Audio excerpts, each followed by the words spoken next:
ச்சே, ஆயுத பூஜைக்கு ஆட்டோக்கு பூசுற மாதிரி பூசிருக்கா. ரொமான்டிக் லுக்கா கொடுக்குற ஒன்னையும் அந்த மலையாள சாமியார் ஏமாத்தி கிருஷ்ணனை நான் காப்பாத்துறேன்.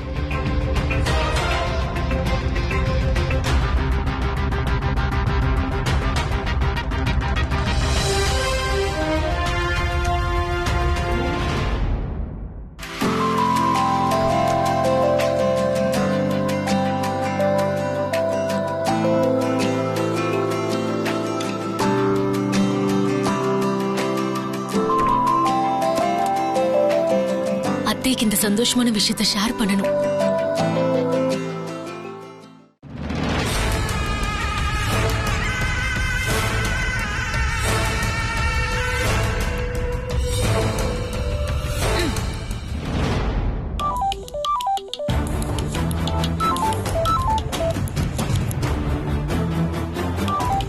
ஸ்வேதா நம்பர்ல இருந்து கால் வருது.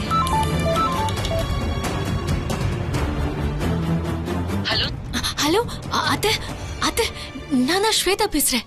ஸ்வேதா, ஸ்வேதா, ஸ்வேதா நீ மாறிட்டியா? ஊரு மாறிட்டியா ஸ்வேதா? ஆமா அத்தை, நான் பச்சைக்கிளியில இருந்து இப்போ ஸ்வேதாவா மாறிட்டேன். ரொம்ப சந்தோஷம் ஸ்வேதா, ரொம்ப சந்தோஷமா இருக்கு. எனக்கு உடனே உன் முகத்தை பார்க்கணும்னு ஆசையா இருக்கு. வீடியோ கால்ல வரியா? இதோ இதோ இப்ப வரேன், இப்ப வரேன்.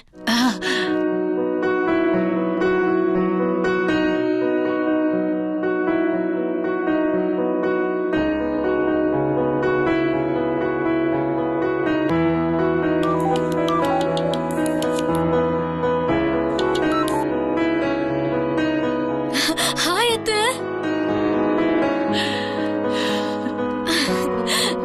பாருங்க அத்தை, பாருங்க உங்க ஸ்வேதாவை பாருங்க.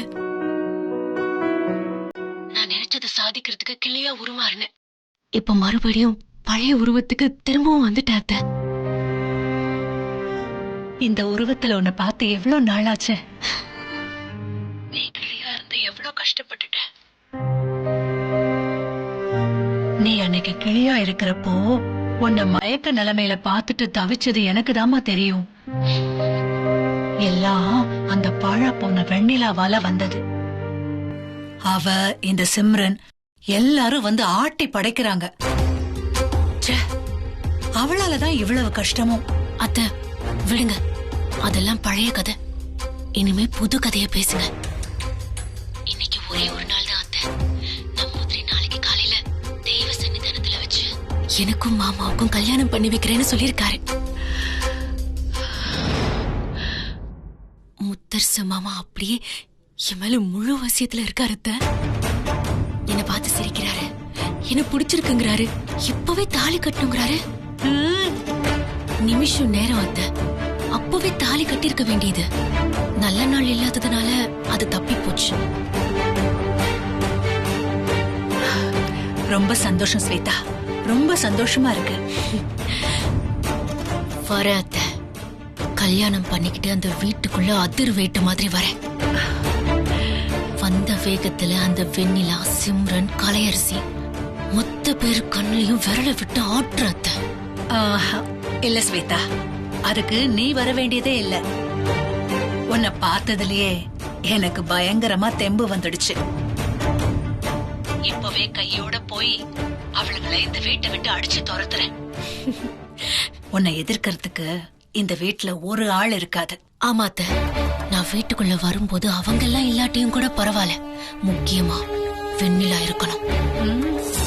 வரேன். நானும் மாமாவும் புருஷன் பொண்டாட்டியா அப்படியே அவ கண்ணு முன்னாடி வரத பார்த்த நிமிஷத்துல அவ முகம் மாறி தூக்கல தொங்கில்லாமான்னு யோசிப்பால, அத நான் பார்க்கணும். அந்த வெறி என் மனசுக்குள்ள இருந்துகிட்டே இருக்க. அவ நொந்து நூலாகி அந்த வீட்டை விட்டு சொல்லாம கொள்ளாம ஓடி போகணும் அத்தை. ஆனா அவ தானா போக கூடாது. அவ ஓடி போற அளவுக்கு சம்பவம் நடக்கணும். விடுங்க, அத விடுங்க. என் முகத்தை பாருங்க, எப்படி இருக்க? என்ன ஸ்வேதா, என்ன சந்தனம் எல்லாம் பூசிருக்க? முத்தரசு மாமா தான் பிரியத்தோட பூசி விட்டாரு. அப்பா, இத கேக்குறப்பவே என் மனசுக்கு எவ்வளவு சந்தோஷமா இருக்கு தெரியுமா? இதுக்காக தான் என் உயிரை தக்க வச்சிருந்தேன். சரி அத்தை, வீட்ல இந்த விஷயம் எல்லாம் இங்கேயும் கசிஞ்சிட கூடாது. யாருக்கும் தெரியாம பாத்துக்கோங்க. சரி ஸ்வேதா, நான் பாத்துக்கிறேன். சரி அத்தை, நான் கூப்பிடுறேன் அப்புறம்.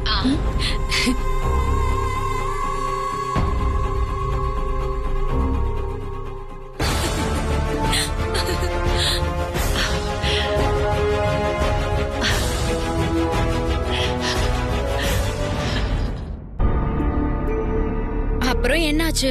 ரோஷினி அக்கா வந்ததுனால நான் தப்பிச்சிட்டேன்.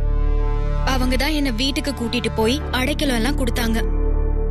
அதுக்கப்புறம் நான் பட்ட பாடு இருக்கே, அப்பப்பா சொல்லி மாலாது கலை.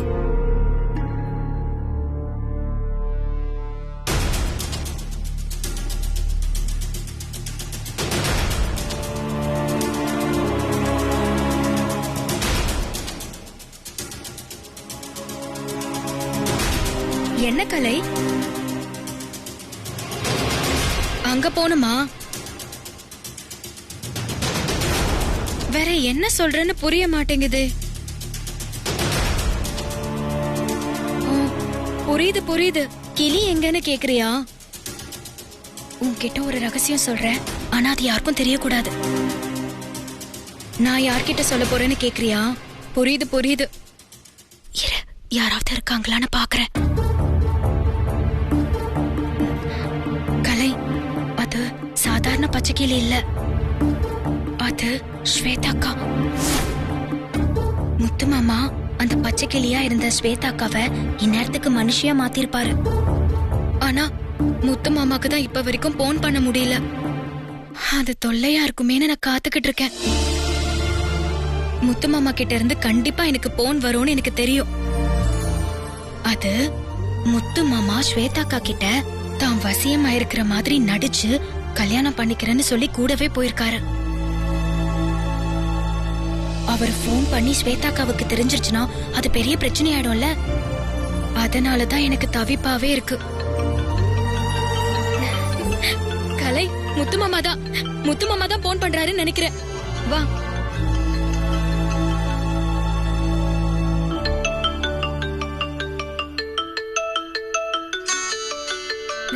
கலை, உன்கிட்ட சொன்ன நேரம் நல்ல நேரம் போல இருக்கு. முத்து மாமாக்கு 100 ஆயுசு. முத்து மாமா. வெண்ணிலா. முத்து மாமா, நல்லா இருக்கியா? நான் நல்லா இருக்கேன். நீ ஏன் இப்ப சோகமா பேசிட்டு இருக்க? 1000 தடவை சொல்லிருக்கேன், கர்ப்பிணி பொண்ணு கண் கலங்க கூடாது. கேட்க மாட்டியா? நான் ஒன்னும் கண் கலங்கல. என்னத்த கலங்கல? இங்க தெரிது நீ அழறது. நம்ம நினைச்சபடி எல்லா விஷயமும் நடந்துட்டு இருக்கு. அந்த சாமியார்ல அதான் அந்த மலையாள பகவதி. ஐயோ, அந்த ஆள் ஏதோ சொன்னா அந்த கிளி அப்படியே ஸ்வேதாவா மாறிடுச்சு. சத்தியமா சொல்ற, விட்லாச்சாரியார் படம் பார்த்த மாதிரி இருக்கு. ஜெகன்மோகனி தோத்துச்சு. என்னாலே நம்ப முடியல. ஆனா என்ன பண்றது? എന്താ അയാള് ബാത്റൂമിൽ പോയി ആരുടെ സംസാരിച്ചോണ്ടിരിക്കുന്നു? ഫോണിൽ സംസാരിക്കുന്ന ഒന്നും മനസ്സിലാകുന്നില്ല. சரி முத்து மாமா, கூடிய சீக்கிரம் கிளம்பி வந்துருவல்ல? அது சரி. എന്താ ഒന്നും കേൾക്കുന്നില്ല? ഇയാള് പ്രശ്നമുള്ള ആളായിട്ട് തോന്നുന്നു. പുറത്തു വരട്ടോ. ഇയാളെ പിടിച്ച് ഗുരുച്ചിട്ട് കൊടുത്ത് ഇയാളെ കൾസിലായിട്ട് മാറ്റണം. கிருஷ்ணனை கண்டுபிடிக்க வேண்டாமா? இப்பதான் ஸ்வேதா மாறி இருக்கா. அப்படியே நான் அவசியமான மாதிரி நடிச்சு அவ வழியிலேயே போய் கிருஷ்ணனை கண்டுபிடிச்சாகணும். இவங்க வேற நாளைக்கு கல்யாணம் அது இதுன்னு ஏற்பாடுலாம் பண்ணிட்டு இருக்காங்க. என்ன முத்து மாமா சொல்ற? நீ எதுக்கு பயப்படுற? கவலையே படாத. அவங்க வலையில நான் சிக்க மாட்டேன். நான் விரிச்ச வலையில தான் அவங்க சிக்க போறாங்க. எப்படி நம்ம கிருஷ்ணனை கண்டுபிடிச்சு அதுக்கப்புறம் ஸ்வேதா நான் ஏமாத்தி கூட்டிட்டு வந்து அதுக்கப்புறம் பாரு என்ன பண்ண போறேன்னு. இதெல்லாம் நடக்குமா முத்து மாமா? நடக்கும், நடக்கணும். நீ சாமியை வேண்டிக்கோ, புரியுதா? நீ சொல்றது எனக்கு புரியுது. இருந்தாலும் இருந்து பாரு, நீ பயத்திலயோ ஏதோ உளறி கொட்டி இந்த விஷயத்த சித்தியோ புகுந்துக்கிட்டு சொல்லிடாத. அவங்களுக்கு எதுவுமே தெரியக்கூடாது. சரி முத்து மாமா, நான் பாத்துக்கிறேன். என்னமோ ஏதோன்னு தவிப்பா இருக்கு. மனசே சரியில்லை. சாமி கும்பிடுவேன்.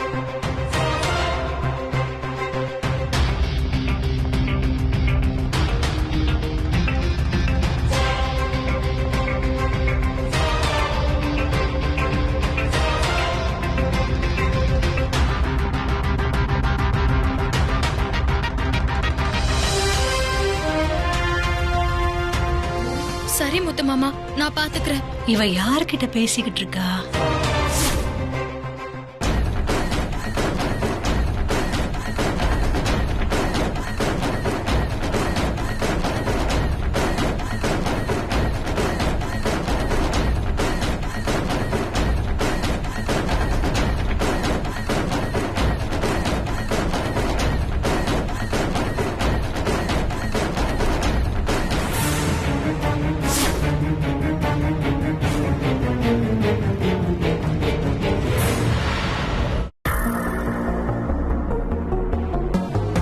ஹலோ ஹலோ ஹலோ, இருக்கியா? முத்து மாமா, நீ எப்ப வருவ முத்து மாமா? வெண்ணிலா, சிக்னல் ப்ராப்ளமா? சை, திடீர்னு கிளம்பி நீ பாட்டுக்கு போயிட்ட. ஏன் முத்து மாமா இப்படி பண்ற? நான் உனக்காக எவ்வளவு ஏங்கி தவிக்கிறேன் தெரியுமா? உன் நினைப்புல பைத்தியம் பிடிக்கிற மாதிரியே இருக்கு.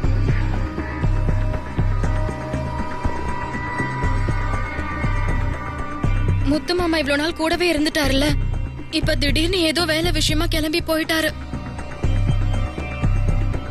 அவர் இல்லாம எனக்கு பைத்தியம் பிடிக்கிற மாதிரி இருக்கு கலை. அதனாலதான் முத்து மாமான்னு புலம்பிக்கிட்டு இருக்கேன். இருக்கட்டும் இருக்கட்டும், உனக்கு இப்பவே பைத்தியம் பிடிக்கிற மாதிரி இருக்கா? முத்தரச ஸ்வேதாவை கல்யாணம் பண்ணிக்கிட்டு வர்றத பார்த்து அது நிஜமாக போகுது. அதுக்கப்புறம் துணியை கழிச்சுக்கிட்டு இந்த வீட்டை விட்டு நீயா ஓட போற?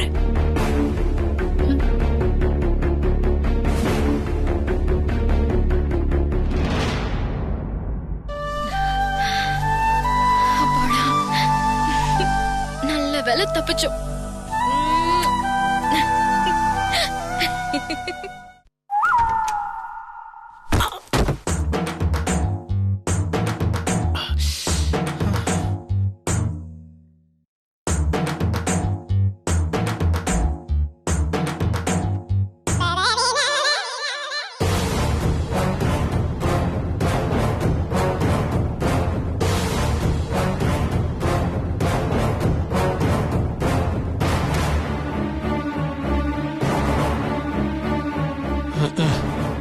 இவ அடங்க மாட்டா போல இருக்கு.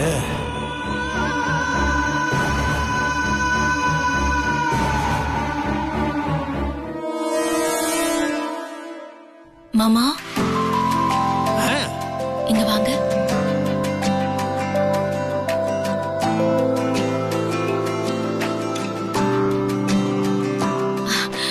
மாமா, எனக்கு இந்த பூ வச்சு விடுங்களேன். இந்தாங்க. வெண்ணிலாக்கு பூ வச்சு என் கையே இவளுக்கு பூ வைக்கிறதா? கூடவே கூடாது. இந்தாங்க.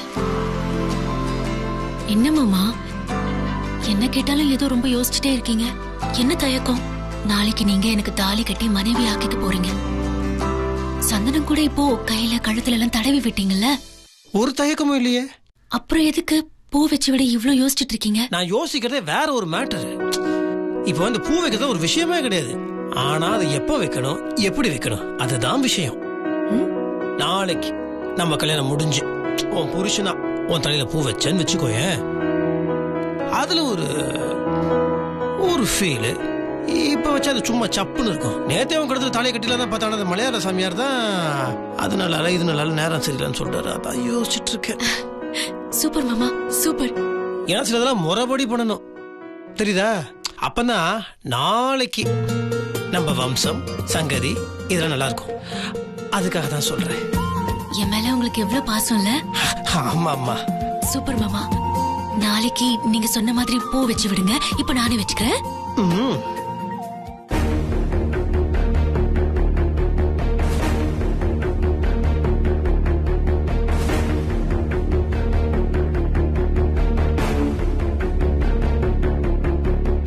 பாருங்க எப்படி மாமா இருக்கேன்? நல்லா இருக்குனா?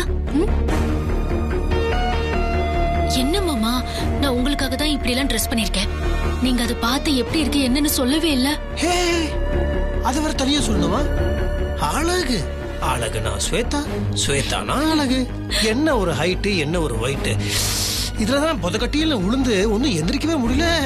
அதுக்குள்ள அப்படி ஆயிடுச்சு. சரி அதை விடுங்க மாமா. நம்ம போய் பர்ச்சேஸ் எல்லாம் முடிச்சிட்டு வந்துடலாம் வாங்க. என்ன பர்ச்சேஸ்? இல்ல என்ன பர்ச்சேஸ்? எதுக்கு இப்ப அவசரம்? என்ன மாமா அவசரப்படுறேன்னு சொல்றீங்க? நமக்கு நாளைக்கு கல்யாணம். இப்ப போய் நம்ம 2 பேருக்கும் ட்ரெஸ் நகை என்னென்னலாம் வேணுமோ அதெல்லாம் போய் வாங்கிட்டு வந்துடலாமே. வாங்கிடலாம். என்ன மாமா அடிக்கடி நீங்க இப்படி யோசனையிலேயே மூழ்கிடுறீங்க? அப்படி என்னதான் யோசிக்கிறீங்க? இல்ல அந்த இவர் கணையவன் கிருஷ்ணன், அவனை எங்க இருந்தாலும் கண்டுபிடிச்சு அவனை முன்னாடி கொண்டாந்து நிறுத்தி அவன் கண்ணோட கண்ணா பார்த்து நாக்கு புடுங்கின மாதிரி 2-3 கேள்வி கேட்கணும்னு எனக்கு ஆசை. அவனை பார்க்கணுமே. ஒருவேளை நம்பூதிரி சொன்னது நிஜமா இருக்குமோ? இவர் வசியமாகலையோ? இப்போ எதுக்கு மாமா கிருஷ்ணன்? கிருஷ்ணனுக்கும் நமக்கு கல்யாணம் நடக்கிறதுக்கும் என்ன சம்பந்தம் இருக்கு? இருக்குன்ற எவ்வளவு திமிர் இருந்தா, எவ்வளவு தெனாட்டு இருந்தா, கொஞ்சம் ஹைட்டா இருக்கான்ற ஒரே காரணத்துக்காக உன் தோடு மேல கையை போட்டு ஒன்னதான் கல்யாணம் பண்ணி ஏன் முன்னாடியே சொல்றான் அவன்? எனக்கு அப்படியே ஒரு மாதிரி வெளியே காமிச்சுக்கலண்ணா. அதான் அவன் வந்த உடனே அப்படியே அவனை புடிச்சு அவன்கிட்ட நான் சொல்லணும்னா, டேய் ஏன் ஸ்வேதாடா, நான் தான்டா தாலி கட்டுவேன், அவன் எனக்கு தான்டா சொந்தம்னு சொல்லிட்டு சப்புன்னு ஒரு அறை. ஒன்ன இல்ல அவனை அரைஞ்சி அந்த கோவத்தை அப்படியே நான் தீர்த்துக்கிட்டு அதுக்கப்புறம் நான் உன் கழுத்துல தாலி கட்டணும். அப்படி ஒரு ஆசானா எங்க இந்த மலையாள சாமியாரு அம்மே பகவதி அவடே இப்படின்னு சொல்லி டோட்டலா எல்லாத்தையும் மாத்தி விட்டாரு. அதுதான் ஒண்ணும் புரிய மாட்டேங்குது. அப்பாடே இப்பதான் மனசுக்கு திருப்தியா இருக்கு. மாமா வசியத்துலதான் இருக்காரு. மாமா நீங்க இப்படி சொல்றது கேட்கும் போது எனக்கு எவ்வளவு சந்தோஷமா இருக்கு தெரியுமா? அவ எவ்வளவு படுத்து எடுத்தான். கிறுக்கு ஆனா ஏதாவது ஒண்ணு பேசிக்கிட்டேன். இந்த விளையாட்டு எனக்கு பிடிச்சிருக்கு, அதுவும் அந்த விளையாட்டு எனக்கு பிடிச்சிருக்குன்னு உயிர் எடுப்பான். நீங்க அவன் கண்ணு முன்னாடி தானே தாலி கட்டணும். அது நடக்கும் மாமா, நான் நடத்தி காட்டுறேன். ஆனா எப்படி? அவன் எங்க இருக்கா என்ன பண்றான்னு யாருக்கு தெரியும்? ஆசை மட்டும் தான் பட முடியாது, எப்படி பண்ண முடியும்? என்ன மாமா, நம்ம கையில தான் நாக நம்பூதிரி இருக்காரே. அவர்கிட்ட சொன்னா மை போட்டு கிருஷ்ணன் எங்க இருக்கான்னு கண்டுபிடிச்சு அவனை கொண்டு வந்துடலாம். நீங்க கவலைப்படாதீங்க. ஆமால மிஸ்டர் மலையாள பகவதி அவர் இருக்காரே. ஐயோ இது மட்டும் நடந்துருச்சுன்னா அப்படி இருக்கும். மாமா நீங்க விருப்பப்பட்ட எது வேணாலும் இந்த ஸ்வேதா பண்ணி கொடுப்பா. சரியா? நீங்க ரெடி ஆயிடுங்க. நான் போய் நம்பூதிரிய பார்த்து இந்த கிருஷ்ண விஷயத்த பேசிட்டு வந்துடுறேன். சூப்பர். இவ்வளவு நம்பவே முடியாது. செக் பண்ணிடுவோம்.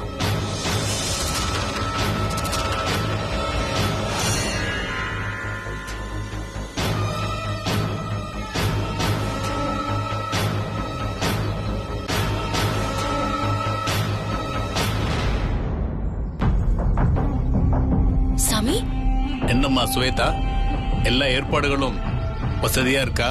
நானே உங்களை பார்க்க தான் வெளியே வந்தேன். அப்படி என்ன முக்கியமான விஷயம்? நீ போய் கல்யாணத்துக்கு தேவையான எல்லா சாதனமும் வாங்கிட்டு வா. இல்ல கிருஷ்ணனை நீங்க மறுபடியும் கொண்டு வந்துட முடியுமா?